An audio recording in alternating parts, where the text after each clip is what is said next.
Anything unusual come up with any of your listing negotiations recently, or any surprises that buyers or agents were writing up? From the listing side Yeah, of just things? from the offer, in your last couple of, I know that you had multiple offers on your last few listings.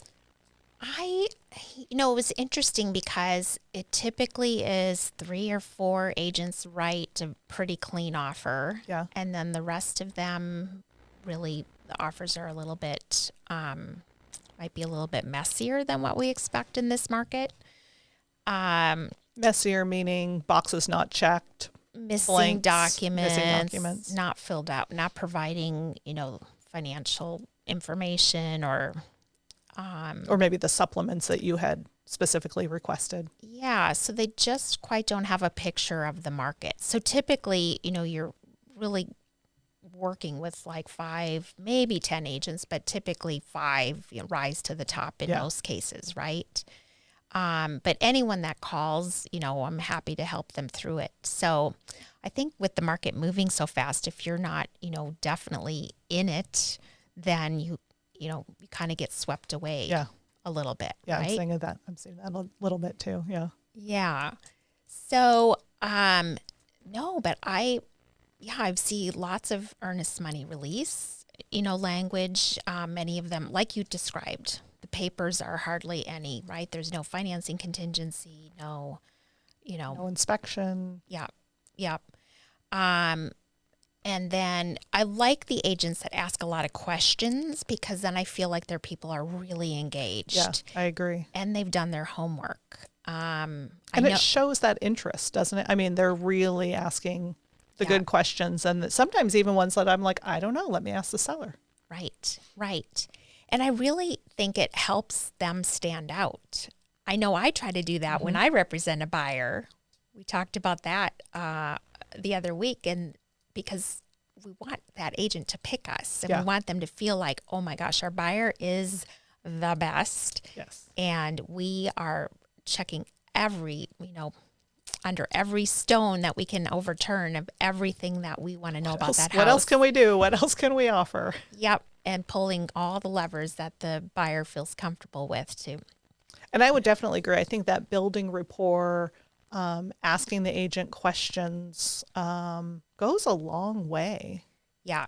Goes a long way. I know like you said, I appreciate it when I know that that's the person who's asked these questions. I can represent to the seller, like, they really did their due diligence. They were asking about the homeowners association, XYZ, or just even getting to know the agent in some cases. Like, oh, she's a really successful agent and she's representing her buyers great, and more confidence maybe in that offer and that agent making sure the transaction closes than someone who just sends in an offer and you're like, oh, when did they see the house? I don't even recognize this name.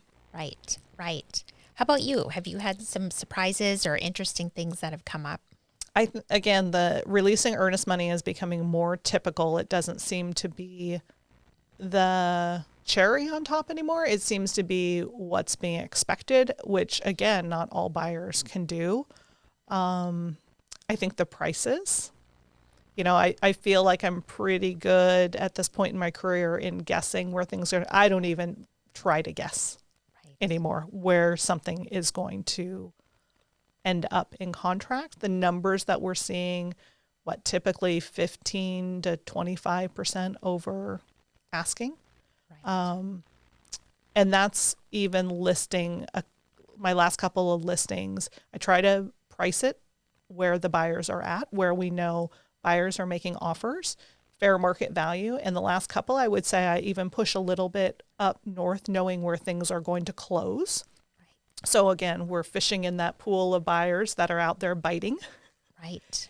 And some of the prices that we're getting are just surprising. I mean, it's fantastic for my sellers. Right. Fantastic. I mean, more than they ever would have expected. And I'm thrilled for them.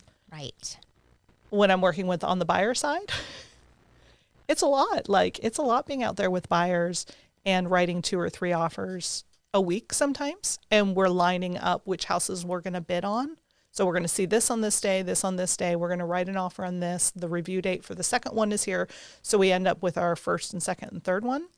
So I'm getting off from your original question, but I guess just the pace of the market, that's the other surprising thing, how it's just I feel like the last 2 months have been nonstop, where last year I had a fantastic year last year, probably my best year ever, which seems weird in a pandemic, right? But you know how busy the market's been.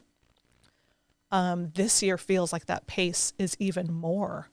Right. Because at least in March last year, we were all, going into our bomb shelters like, what's going to happen? What does, shelter in place mean? Right. Well, that only lasted like 2 weeks and the market took off and